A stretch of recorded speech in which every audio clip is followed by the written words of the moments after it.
Hello, everyone. Welcome to this episode of Founders Code Podcast. Today with us, we have an amazing guy, really chill, authentic, somebody we've had a lot of down-to-earth founder conversations with, Matt Oxley. Hi, Matt. Good morning, mate. How are you? Very good, thanks. How's your Friday? Friday's good. Friday's good. I fly to the States next week, and then I'm on. Yeah, we're entering crazy holiday season over here, but it's all good. Just for everyone listening, Matt is one of the very few people that I know of who've successfully started the company in the UK and expanded into the US, and it wasn't done with just paid advertising and things like this. Matt was the kind of person who just hands-on flew to the US, and he will be sharing some of that story as well today. But to kick things off, I wanted to ask, what were you like as a kid? Crikey, getting straight in there. I think as a kid, I was fairly tenacious. I was maybe single-minded, but one of the things that I do reflect on this is in my early years, I didn't really have the confidence that I have now, and I think that was I wasn't shy, but I was kind of like a driven kid. A driven kid, but yeah, maybe failed to kind of have that confidence that was needed in my early years. What was added to that drive? How did you find that drive? I think I found the drive through, I think, osmosis. I mean, both my parents were born and raised working class individuals in the north of England, and I think what I observed and absorbed from them was just a really high work ethic. And I think that took me through into my kind of entrepreneurial career where you can outwit me, you can outsmart me, you can outthink me, but you can't outwork me. And that was the one thing that I had, which was my work ethic. And just I would never give up. I was, like I said, tenacious. Tenacious. So I think that's a huge component of the entrepreneur I am today, which is driven work ethic. Because I truly believe that if you work the problems, you're going to find the solutions. I also think that experience as well. Experience is the greatest thing in the world. It really is, because what it allows you to do is be more confident with the decisions that you're making, um, and feel at more peace with the kind of decisions that you're making along the way. So I think there's a really nice dynamic when you have confidence through experiences, failing being one of them, succeeding being the other, and then work ethic. You get this really nice kind of like, and I can only speak from my personal experience, right? Because every entrepreneur is different. But I think over the last couple of years, I've really kind of been relishing that point that I got to. And what helped you get up? Like you've talked about the bits of failure when your confidence just drops and you think, maybe I'm Yeah. just delusional. Maybe it's not for me. What kind of self-talk did you give yourself to pick yourself up? Yeah, I think there's maybe two sides to this. One is knowing when to get up, because it's the Churchill never, never, never give up. It's the always fall down seven, get up eight. There's so many lovely and beautiful sayings around continuing going. And for me, it's always been taking a point and reflecting on that failure and understanding why it happened. Because I really believe in chapters, right? And one chapter probably won't work, but then it's like, what did you learn from it to then take it onto the next chapter? So it's about absorbing, I think, constant evolution and really kind of being and putting that primary to what your objectives are, which is I always want to learn. And I think it's just having that point of reflection and knowing what you've learned. And it's the same with success. I think failure is more of a kind of like abrupt lesson. Success is like, oh yeah, we're killing it. And then maybe you don't have time to reflect on, well, why is it successful? What is it we've actually done? So it's knowing that to take the time. But the third one that I think people don't really talk about enough is knowing when to give up, because there is a world where you're pushing this thing and you're trying it and you're trying it and you're trying it and it's just not working. And it might be time to like cut your cut your losses and really step back and go, all right, well, what did I learn there? What did I learn, and what can I take on to the next chapter? And it might be different. So I think that's an important part of being an entrepreneur as well, because everybody pivots, everybody adjusts, everybody changes, and and again, this comes back to, I think, confidence as well, having the confidence to do that. That last thing, the third one, really hit deep because I've had a very similar situation with the supplements startup that I was doing. Yeah, And after 2 years of trying to break even, especially in Ukraine after the war, it was really hard yeah, to yeah, kind of find the demand for it. I was faced with a situation where I have an existing market. I'm trying to improve the sales and CAC to mm, LTV ratios, but I'm kind of feeling like this energy could be spent a lot better with a better ROI somewhere else. But I was facing with the same like a sunken cost fallacy, I think it's called, yeah, where yeah. even if we invested so much to just drop all of that, it was really hard. But I've taught myself that when you do that, you free up so much more energy and potential to actually divert it to something that can actually have a much bigger impact. Yeah, and I totally echo that, because I firmly believe that all you've got is tokens of time, you've got tokens of energy that you can devote to something. And it's always about ensuring that those tokens of time and those tokens of energy are going to get the reward and the return, because otherwise you're spending that currency, because all you have is time and energy, right? Yeah. At the end of the day. So are you spending those tokens of time that are therefore going to get the reward? And if the bank balance is constantly 0, 0, 0, 0, you're like, oh shit, right, okay. Maybe not. But then it comes back to the salient point, which is having the confidence and the ability to go, all right, okay, we might need to pivot here. We might need to close this down and start something else. And I think it's being confident in doing that and trusting yourself as an entrepreneur, that hey, whatever situation we get ourselves in, we can get ourselves out. And I think that comes with just your core value set of like tenacity, work ethic, etc. But also, and I say this being kind of like an older entrepreneur now, which is that confidence of experience. What I started to kind of create was a very good gut feel. Because you can look at metrics, you can look at everything, you can go product market fit and do all the interviews and get the intelligence, but you've got to conclude that in a gut and then make a decision. And I think that gets honed over time. Yeah. And it's like, don't be afraid, like constantly honing it, because I think that's a great muscle to have. It really is, where you can like, okay, I understand the business, and you can pitch it for me. I can play it back to you, and I can understand it. I can understand the mechanics of it and how it works, but also I can make a judgment call on, all right, okay, what do you need? Do I think it's going to be a good one to invest in, support, etc., etc. But at the time, it's so hard to separate yourself from the business. So in your mind, like obviously now you look back and you're like, logically, the business model is not Yeah, great. Like the market you chose is not great. The market, like the product you chose for the market wasn't perfect. Like there are so many other things you could have been doing, which would be a better fit. yeah. But at the time, you think it's not that the business model is a failure. You think it's me who's the failure. Yeah, but this is where I think you've got to really separate the emotional side of it.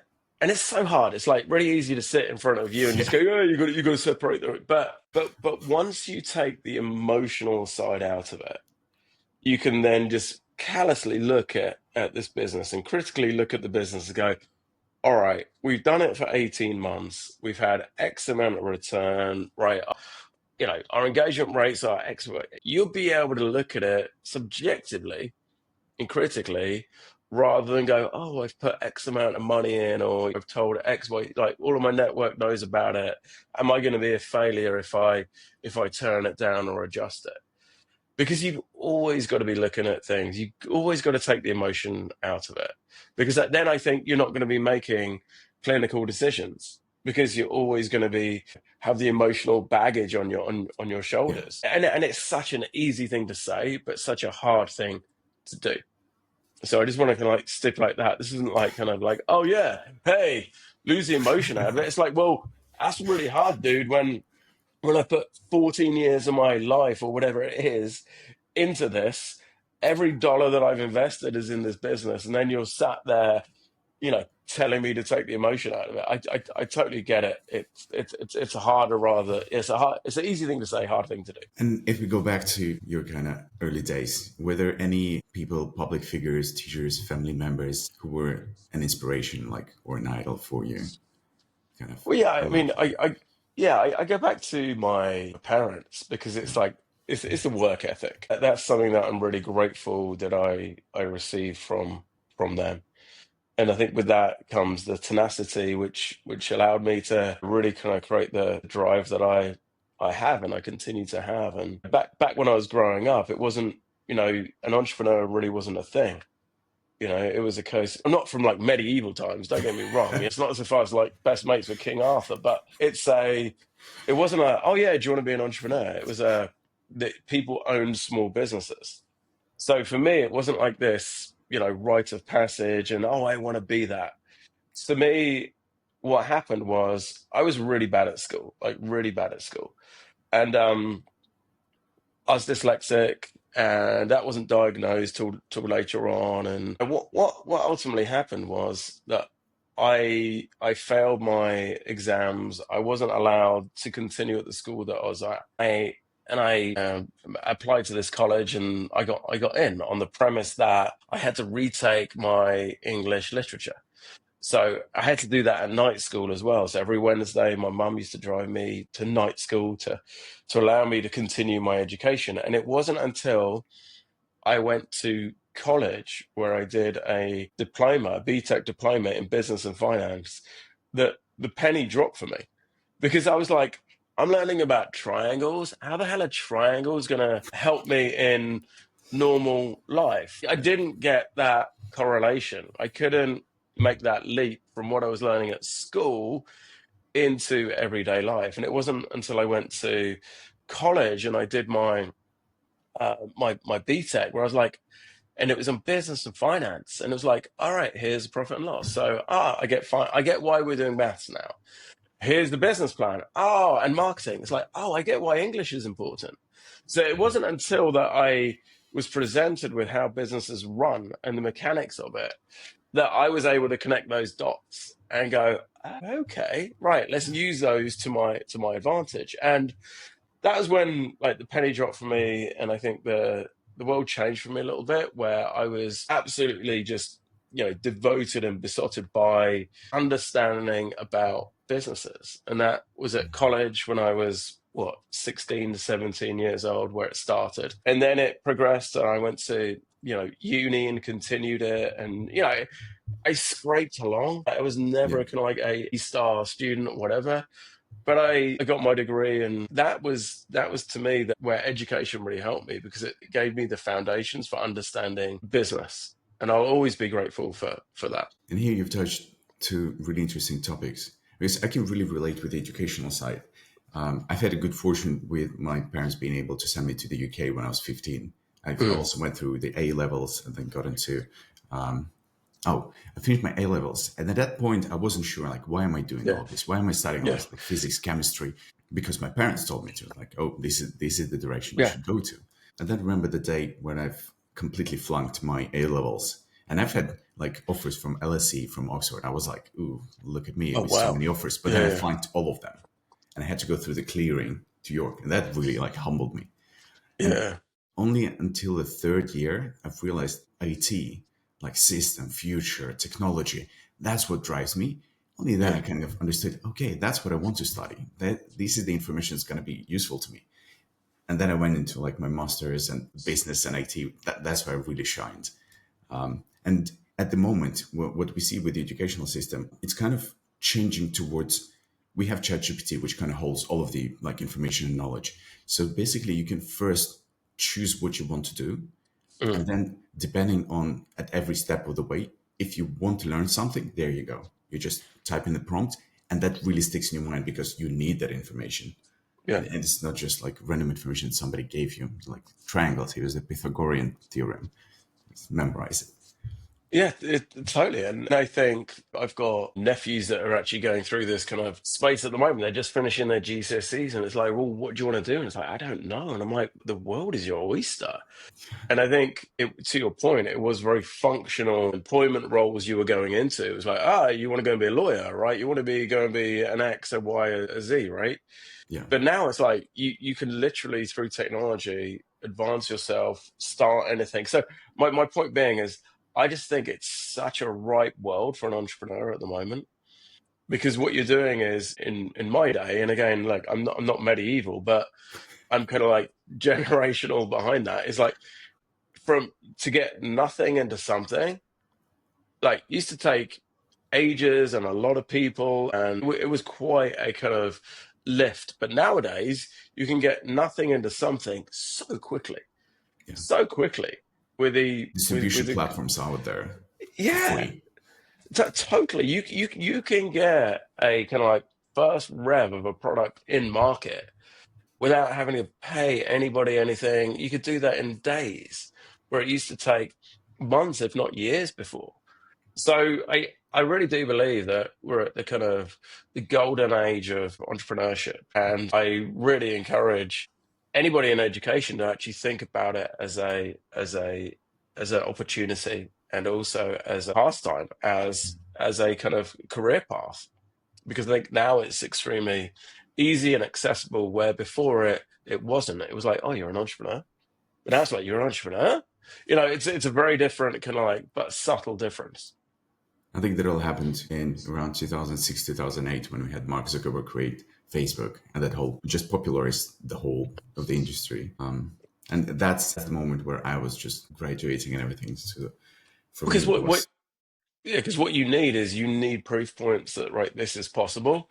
yeah, Why not me? Why exactly. not? Why can't I be that person that does it, that creates it? And I think we're going to see just a plethora of, like, future entrepreneurs coming through with a technology that's readily available. And another topic I want to touch with you is uh, you said that your biggest moat was always the hard work ethics.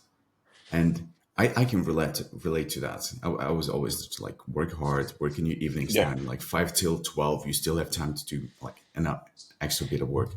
But then, if you look at Europe, trying to make Fridays off, for example, work two like 3 4 days a Mm, week, then you look at Gen Z, who cannot work hard. They need a really good like work life balance, more towards mm, life than work. mm. Do you think that generation is doomed, or do you think that they are playing in a different field than we had to play in? Yeah, I mean, firstly, I'd say that I think there's, if you go back to like the institutional kind of like workplace, that's like 9 to 5, Monday to Friday. I think that's dead. Okay, because I think the internet, remote working, everything has evolved, where, especially if you're an entrepreneur, that doesn't really exist. Okay, because it's like, don't give me boundaries. I'll work when I want to work, and what I'll also do is, I know when I'm most productive. So I think that 9 to 5 world is a little bit antiquated in today's like global and network society. But I do believe in balance. I really do believe in balance, and I do believe in founder health and well-being.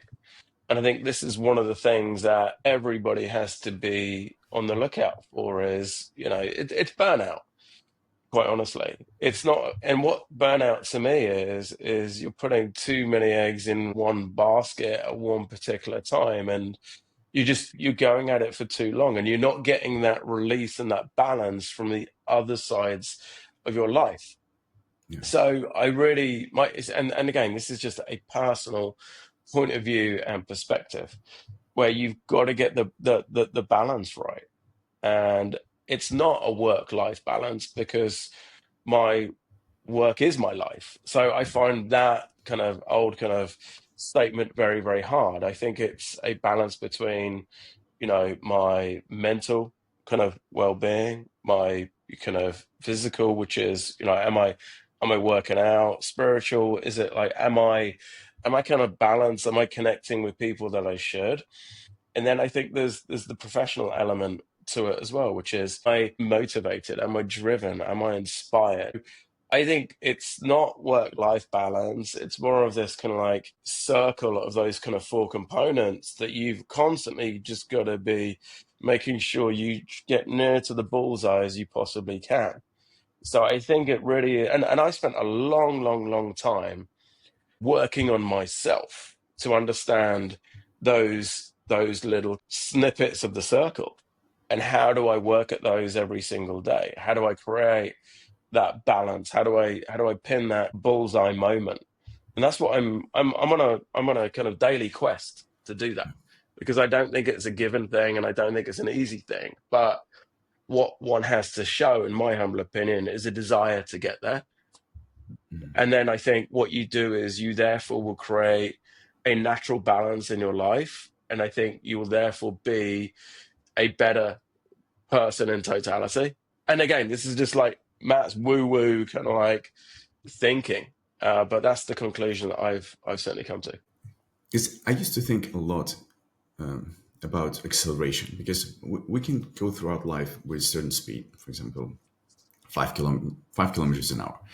Working on yourself and mental well-being, make sure you're Mm. happy, make sure you're energetic, you go to the gym, all of these Yeah, things, they kind of provide you acceleration. And I would actually call that accelerating yourself. And instead of like sharpening your axe, you go to the wood, you see a woodchucker just keep yeah, chopping yeah, wood, and you're like, hey, your axe is not sharp anymore, it's like quite blunt. And he's like, sorry, I don't have time to sharpen it, I have to chuck in the wood.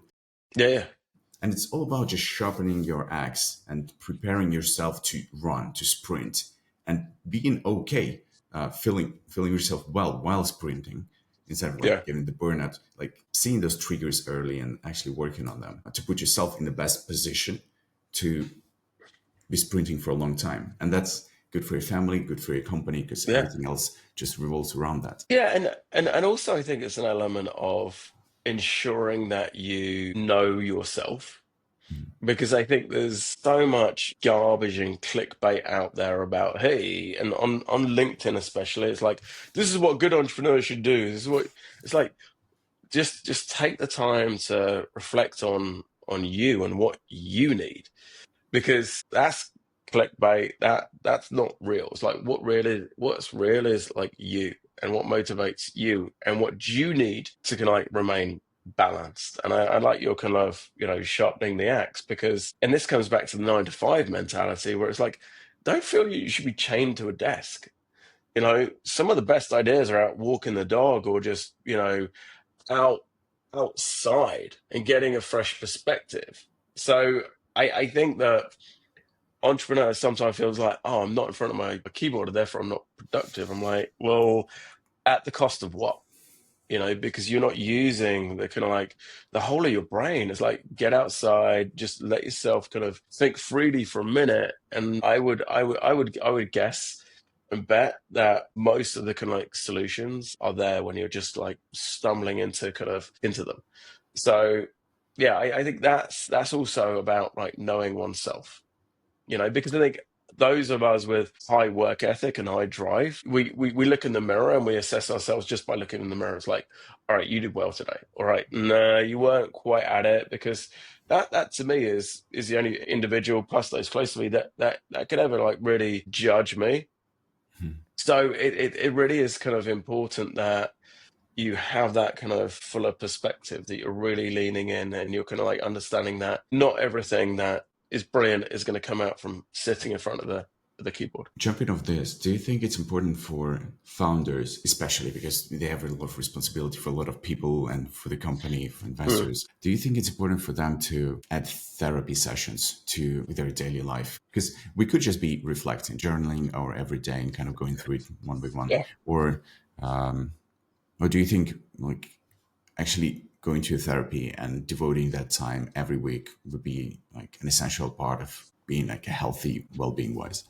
Yeah, I think I come back to, you have to find out what you need, because I'd hate to go, oh yeah, therapy is going to be great for everybody, but it really does depend on the makeup of the individual. And for me, and it's a lot of work that it took me to get into the kind of like the real right, I need to do personal work, right? I need to do the physical work, right? I need to do, the spiritual work to understand my fulfillment. And then the emotion. So it's like, I think you've really got to understand what you need to therefore allow you to sharpen your axe. And I think that is the journey that we are all on. And I don't think you ever complete it. I really do not. Because you have to be a constant work in progress. And this is part of the joy of being an entrepreneur. And I always say to people, it's like, if you're an entrepreneur, without knowing it, you're doing a MBA program every single quarter, but you will not know what module you are doing until halfway through the quarter. So it'll be like, oh shit, I'm doing legal this quarter. Yeah, okay, cool. Or last quarter, oh yeah, I was doing finance. Oh yeah, okay, cool. I got that now. And that's part of the joy is like you don't know what you're getting until you kind of like turn up. That that is part of the joy, I really believe, is knowing that you're constantly going to be evolving and growing, because that comes into the chapter methodology, but also wanting to learn and grow. That has to be a clear desire from that individual. Because I really believe, or again, this is just my humble opinion, growth is so important to an individual, to an entrepreneur. So how do you go out and find that, and how do you find your balance? And again, there's no playbook or one rule. I think what I'm trying to do with talking about founder mental well-being is make it a topic of conversation, because I think there's such a, if you're a founder, it's like you raise cash, it's like go, yeah, burn my money. I don't know why I'm doing an American accent, but it's kind of like there's that insane pressure to just constantly drive, go, go, go. But there's no real time to do that personal reflection. That's why I'm so passionate about discussing it and making sure that people have that time, and making sure that VCs and other founders are versed in this as well. If you're not looking after your founders, what are you doing? And I think that's such an important aspect of a partnership, of any investment moving forward, is like protect your assets. It's like a record label. It's like you got to protect the talent that's singing the songs, right? It's very simple. It kind of touches on a lot of different topics. Like one of them was that usually people with ecological need to prove something to somebody, you wouldn't say that they're the happiest, healthiest kind of well-being wise people, but usually these are the people who provide the best returns for VCs. And if you look at founders in this way, because they're just constantly in the hamster wheel and they're just going at it 24/7. They're not the healthiest, the happiest kind of version. And they've created this kind of world where everybody's dreaming about that day of receiving funding to be able to get their vision out there. But in reality, most of them don't even realize what they're running from with all of this. Yeah, I mean, I think there's phases in your life where it's okay to just charge hard. Okay, I really do. And it's those are the most kind of, I think, What's the age gap? amazing. I'd hate to classify it, because I think it's less about age, it's more about where you are. I don't think it's a classification that I think needs age. It's more of a, all right, are you in the kind of like, everything's on bet on red and there's no other choice, and off we go. And I've been those instances where I've sold everything I have to try and make something work, right? And it's kind of like there's no other option. But I do believe it comes with, I guess, an element of experience where you want to get out the other end. And it's like, I can't keep putting everything on red, right? I want to create a more balanced life and perspective, and grow incrementally on the areas that I want to grow on. And I think that is a time period. And it's not an age thing. I think it's just how long you've been in the game thing, quite honestly. Yeah. Because I must speak to probably 20, 30 founders a week. And I love the individuals that are like, yeah, I'm doing this, that, the other, right? Nothing else matters. And I was up till 2 o'clock last night working on this. I'm like, yes. Yeah, that fills me with excitement working with them, Yeah. because they're just so driven.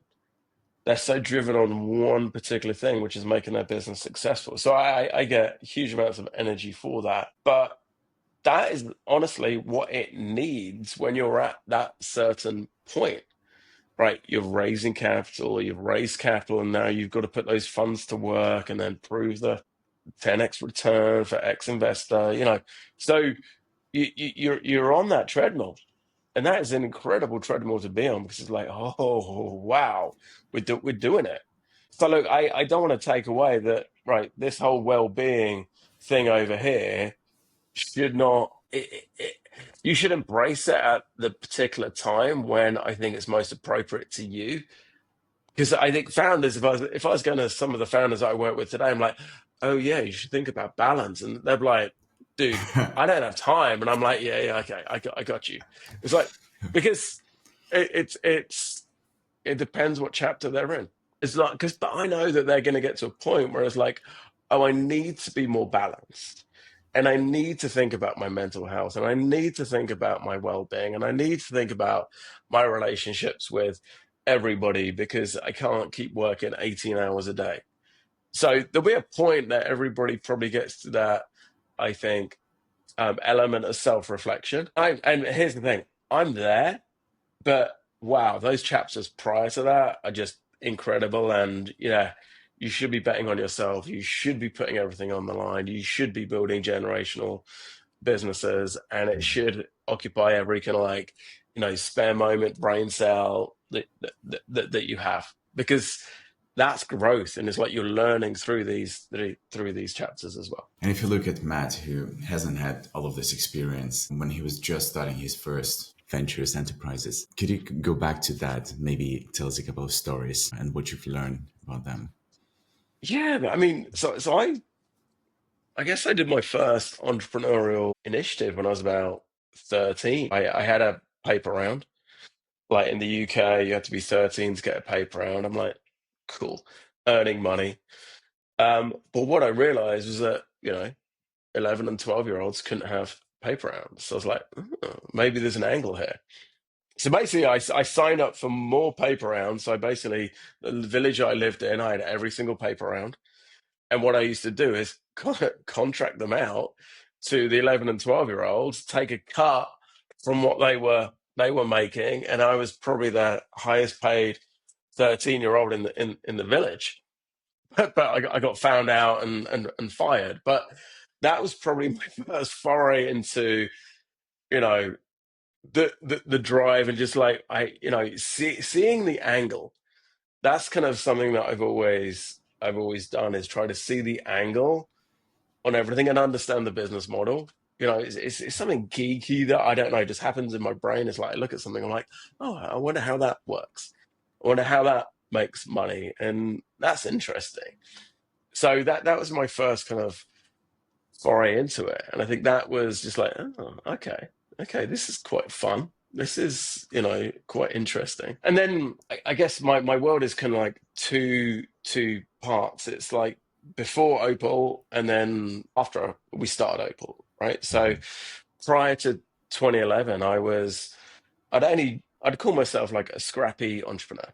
Okay, I was doing music magazines, music labels. I was involved in an IPO when I was 23 years old. I created and ran a number of agencies, one of which I sold. It was just kind of like thing after thing. But again, these were the chapters, these were the journeys, these were like what you're learning to take to the next. And it was always a stepping stone. And it's not just ideas, it's honestly your network as well, Yeah. because you're putting yourself out there, you're connecting with like-minded people. All right, okay, who do you therefore like, working with? Because I think one of the key things in being an entrepreneur is really respecting and understanding the currency of relationships. It's something that I really do encourage every single entrepreneur. It's like you've got to kiss the frogs. You've got to get out there. You've got to be building relationships, and some are going to last for a long, long, long time. Some aren't, but you've got to get out there and put yourself in a situation to understand which ones are going to last for a very long time. And for the founders who are just sitting there with their co-founder without speaking to anyone else, just working on the product like 24/7, without making use of that building external relations, can you give us maybe like two, three tips on first how to find out who to build those relationships with, how to maintain them, and then how do those come to help you in your future of building the venture? Yeah, I mean, here's the thing. I think, and I say this all the time, it's like if we're just 70 people in our own little bubble building what we think, you might not be shocked, but that's probably not going to sell very well. So if you're building it and you're set with your co-founders, you've got to get in market and you've got to test it, you've got to iterate, you've got to speak to people. Right. Is this marketing message working? Is this product working? Is this feature that we've built working? What do you think? Because if you're just kind of building it in a kind of little kind of isolated group, you're not getting that input. You're not getting that kind of feedback. And that's going to be so important as you iterate, because what you put in market first is not what you're going to end up with. It's got to go through iteration to get product market fit. So I think there's that, but also people that can advance your business. I firmly believe in networking. I firmly believe in relationships. And it's honestly, it's uncomfortable, but it's like you just gotta get out there. You gotta get out there. You gotta go to these really shitty events, which is like, hey, I'm Matt, nice to meet you. You know, it's they're bad and like they're cringe and everybody hates it, but like select the ones that you're going to go to. Like what do you want to achieve? Is it you after an investor? Are you after a connector? Are you after business partners? Are you after like really really kind of think about what you're trying to achieve, and then get out there and hustle, honestly, and network.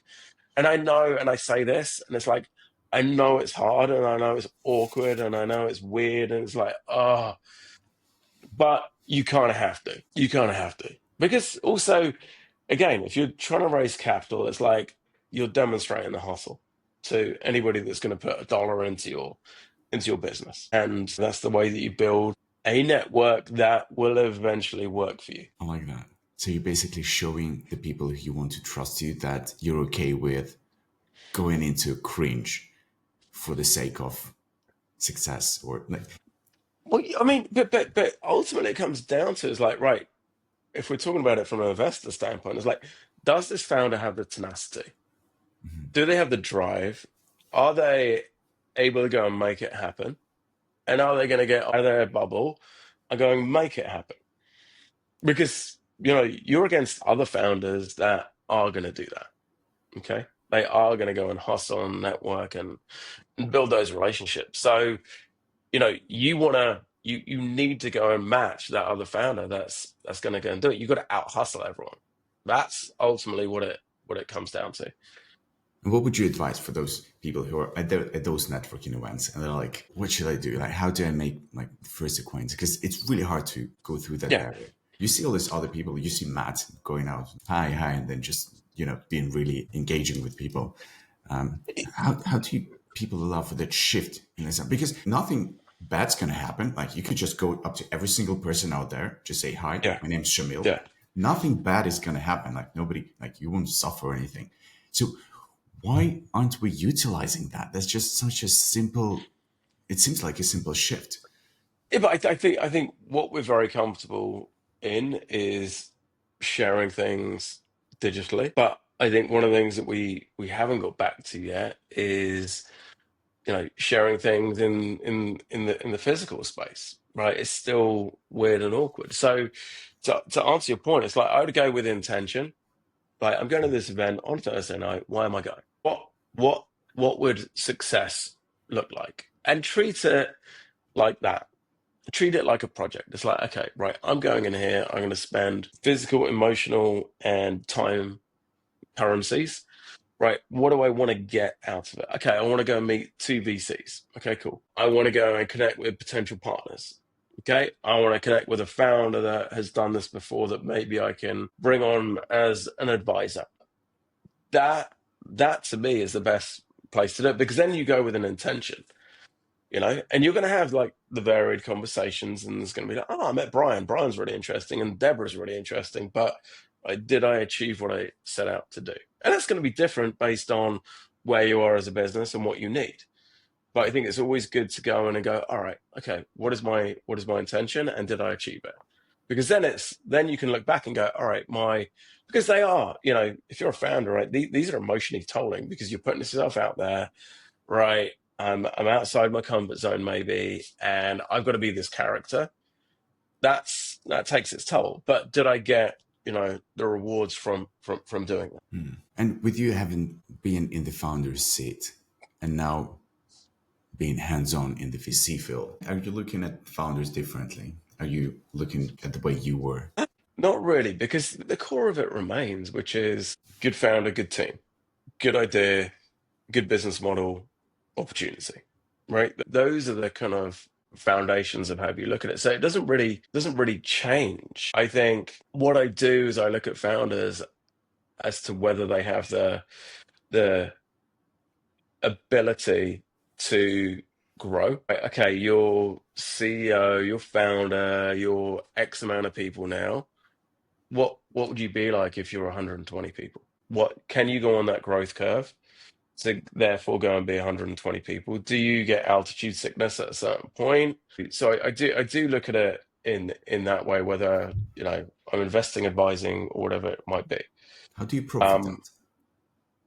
How do you probe for that? it's I think a lot of this comes down to speaking to a founder, understanding their values, understanding why they're driven, understanding their commitment to the idea, and ultimately how they're going to then operate the business. And I think it comes down to what sort of cultural leader are they going to be? Are people going to follow that individual? Is it command and control philosophy? Because that to me is really, really fundamentally important, because you need the team behind you to build the things that you're going to build and ultimately be successful. So I like to get under the layers of the onion and really kind of speak founder to that individual. So when you say I want to understand why they're driven, are there bad types of drive and good types of drive? And maybe you can give some examples. Yeah, I think if somebody's like, I want to make $100 million, you're like, okay, you're not committed to the idea. You're committed to the financial reward that is at the end of this period. I always look for founders that really understand their values and the team that they want to build. So I think there's not good or bad. No, there's nuances to everything. But I really like to peel back the onion and understand the human behind the founder, because sometimes founders play characters, and I'm sure you've seen this. It's like there's probably a Matt founder character, that I have to kind of click into and play. And there's going to be a Shamil founder character that you'll play, and Deborah will have one, and Brian will have one.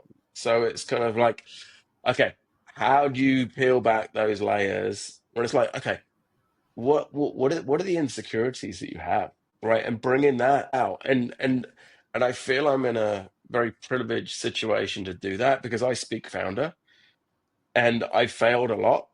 So what I can actually do is go in there and go, I bet you haven't screwed up as much as I've screwed up. So look, let's just talk from a kind of a human perspective about where you are and see what you need. And why are you on this journey? What is it? What is it? Is it money? Is it you feel that Matt, the character, needs to do this? Is it because you've taken for cash from a VC and it's like you got no other choice? No, what is it? What is it? So it's getting into that kind of like that human side of it that intrigues me and interests me, because I think that's going to say a lot about a founder. What would be the 3 red flags for you when speaking to a founder and Oh, making the decision of whether you want to work with them? I don't think there's three. There's no three specific. It's kind of like a lot of it is gut, right? Are you a good human? You're a good human, right? Do you have your arms around this product, this challenge, this opportunity? And are you going to lead with your values and your heart? And do you have the tenacity that it takes to give up for a period of time everything? Because that's what it's ultimately going to take. I had a really, really interesting comment from somebody really early on in my entrepreneurial journey. And he was stood on the stage and he just exited, and it was a great exit. Somebody asked him, so what does it take? What does it take to be successful? And he answered, everything you've got. And I'm like, whoa, that was deep. No, I'm joking. But it's like that is where certain founders are. And I think, this comes back to your point. Some people are going to try to short circuit that. They're gonna constantly try and find cheat codes. It was like, oh, I don't want to give up my holidays in wherever I go. It's like, you're gonna have to, you know. But Everybody's got you their want war it. stories of like things that they had to sacrifice. And it comes down to, what are you prepared to sacrifice to therefore make this successful? And it's gonna take everything you've got. And that's hard to digest and take in, because what it's saying is that, right, I can't maybe have some of the nice things that I've got. I can't have this kind of like peaceful world, perhaps. I've got to sacrifice. And then is the sacrifice that I'm going to make worthy of the end result? And that, I can't answer that, because that's going to be for every single entrepreneur founder to really kind of, I think, step back and maybe ask themselves that question. And with being a good human, as you've said, what I've noticed in my path, there were a lot of conflicts in my mind when in the business, there were moments where, for example, in an IT company 2 years ago, I've realized that Mm. the CEO that I had, she wasn't very good at the sales part, for example, of the company. So she couldn't build that function Yeah. of the company. As a founder, I've realized, like, I knew, like, I have to fire her. I have to find somebody better for my business, because I've Mm. like devoted a year trying to bring that person up to speed on different things. But the person just didn't have those capabilities, that drive, that tenacity to go into those fields. But then there is a part of like being a good human towards the people, and then there is being a good founder towards the business. And especially when it comes to firing people who are underperforming, how did you go through that period? Yeah, but I would comment that being a good human is being transparent and honest with people as well. And I think it's more about how that is handled than the kind of the values base of it. Because to me, you would always want to be transparent and honest with an individual if they're not performing. You're like, hey, are you good? I've just noticed that XYZ. And if we look at the data, blah, blah, blah, right? Mhm. And then it's how you approach it is I think so important. And then there might be kind of a really interesting, I think piece of it's like, hey, I'm really struggling. Yeah, thank you so much for bringing it up. Look, maybe I'm not the right person for this. And then together, collectively, you can ultimately make the right decision. And I think that all comes through being a good human, but also how you approach things.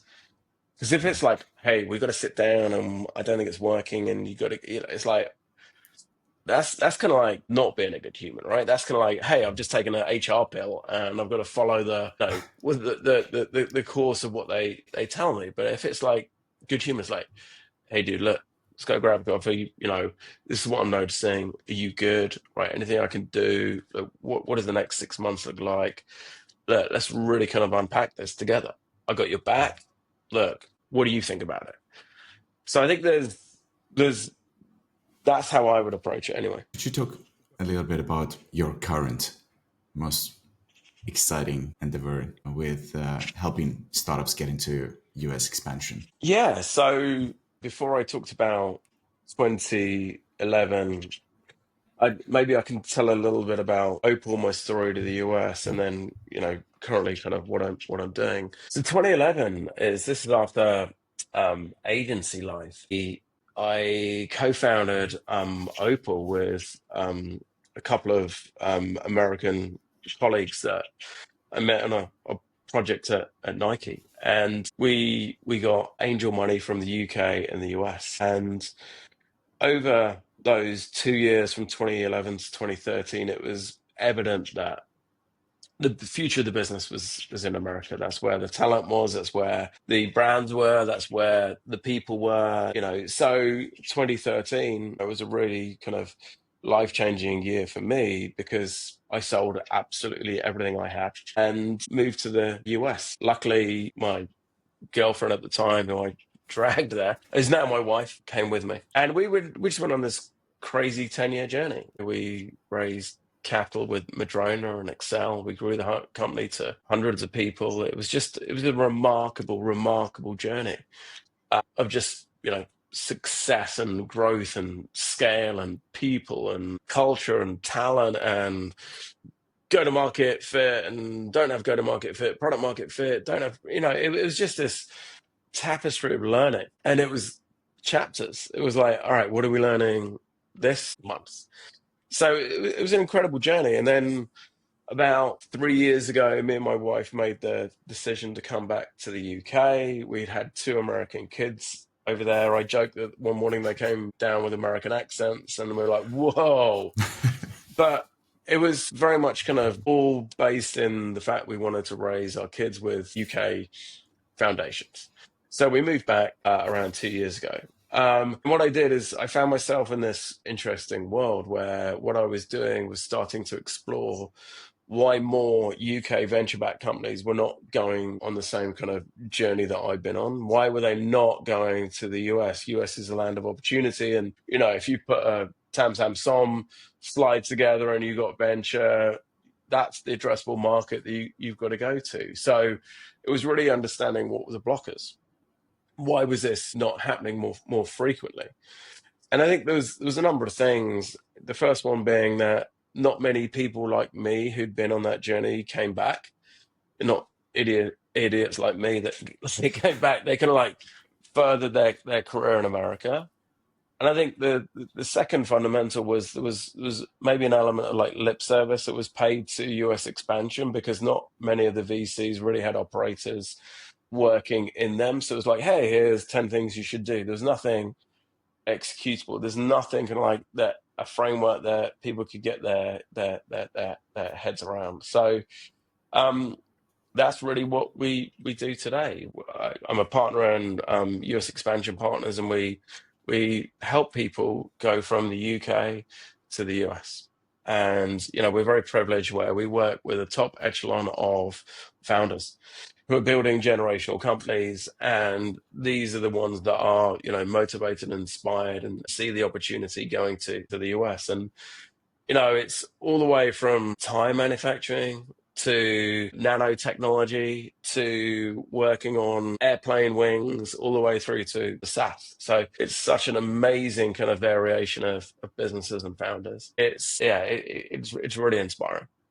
And what does it entail? Is it mostly looking for VC partners, M&A opportunities, or companies that can help you scale with go-to-market? Yeah, I mean, so typically businesses come to us and we say that our ICP very much is you've got to have 2 million annual recurring, because what that shows to us is you've got product market fit, and you've got to have 5 million in the bank because going to the US is fairly expensive. So that is the sweet spot of ICP. So what they're looking to do is 3 fundamental things. They're looking to set up, launch, and establish their business, number one. Okay, so that's getting, a location. Where's your office going to be based, right? Setting up an LLC, all looking like maybe, boring stuff like tax, immigration, etc. We set you up so you can legally do business in the US. The second bit is operations, right? How you doing payroll and all those kind of like other elements to keep the lights on. Then the third one is scale. And that's to the points that you mentioned, which is about fundraising, go-to-market evolution, talent, etc.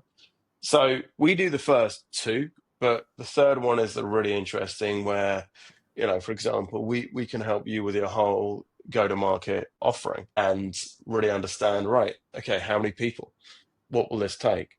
2-year P&L, right? What revenues will you generate? What market are you attacking, right? What is your motion behind doing that? So some really interesting kind of work that we partner with people on. And for any founders who are listening and they're like, that's me, I need that. What's their next steps of engaging?